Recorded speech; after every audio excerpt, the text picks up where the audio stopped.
Well, for me personally, because my work has been in sleep medicine for a long time, and because I'm an educator, one of the hot topics for just me, maybe not anybody else but me at this meeting, has been about training in sleep medicine for pulmonologists. So, and we're very interested in the next generation, those people in training. And the controversy is how much about sleep disorders that are not related to breathing should a pulmonologist learn? How much should they be taught? Should a pulmonologist have to know about narcolepsy? Should a pulmonologist be able to manage insomnia? We all agree that sleep apnea is a respiratory disorder, and pulmonologists need to know that. But the rest of this, should they need to know it? And this is very controversial. So the sessions on that have been interesting to me as an educator and as a sleep clinician. My personal opinion, I don't think they need to know it. I think that the management of sleep disordered breathing is critically important, and there are a huge number of people who have sleep apnea and other sleep-related breathing disorders who are not on treatment.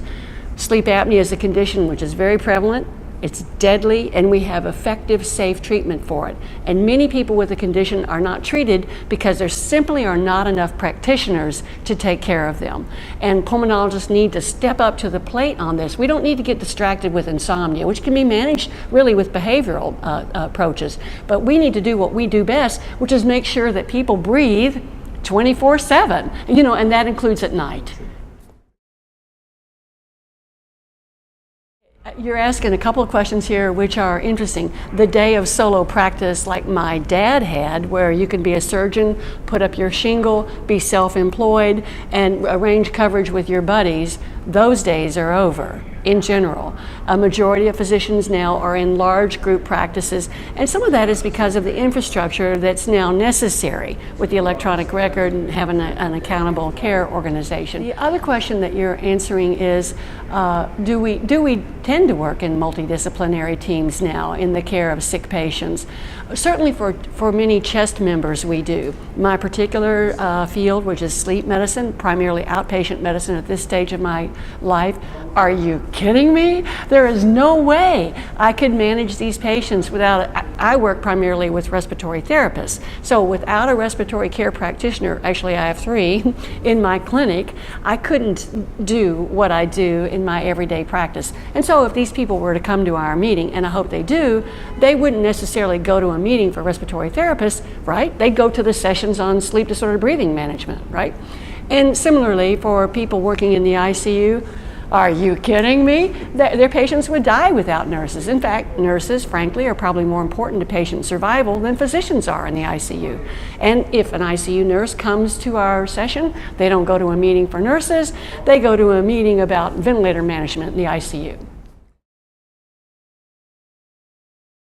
So the physicians who live in the middle of nowhere in North Dakota can still come to the meeting, right? We have airports and all that, but we are now at CHEST packaging everything. We're capturing all of the content of this meeting, and much of it will be available online to our members anywhere in the globe. And we have to think about this because 1/4 of our membership is international. And so they actually do, because of visa problems and travel times, they have more trouble than the fellow in North Dakota to get here, and we need to reach out to them. So the global reach of the internet is one big part of the answer to the question I think that you're asking. Our journal, which is also available electronically, is another part of the answer to that question. But it is a global village now.